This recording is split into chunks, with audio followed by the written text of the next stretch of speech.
The Rolex Submariner, often copied, never matched.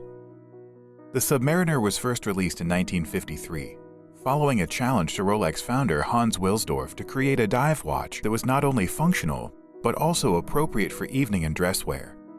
What came from that conversation was the Submariner, a tool watch with a rotating bezel, luminous markers, and a less sporty design that could transition into any situation. To really put the Submariner to the test, the company recruited Auguste Piccard, the Swiss physicist and explorer.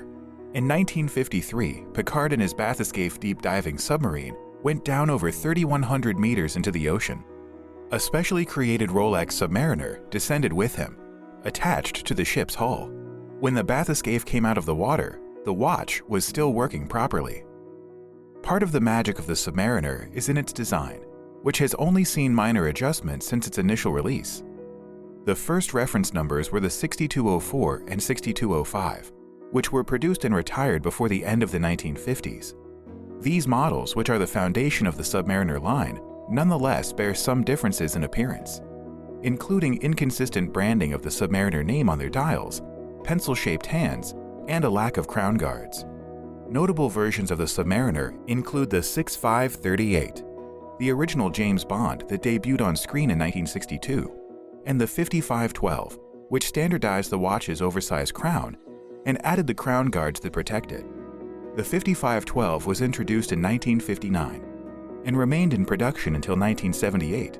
It was also the watch of choice for actor Steve McQueen, a cultural icon known for his love of cars and watches alike.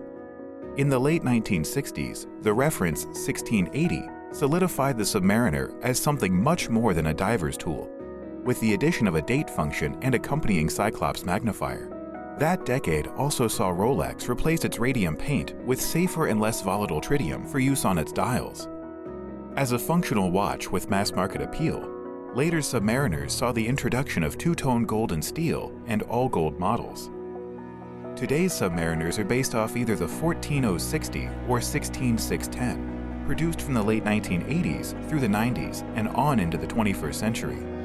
In 2003, Rolex celebrated the Submariner's 50th anniversary with the reference 16610LV, a Submariner date with a unique green bezel, and maxi dial, whose production ended in 2010. Cosmetically, newer Submariners have Rolex's Cerachrom bezels and come in a variety of materials.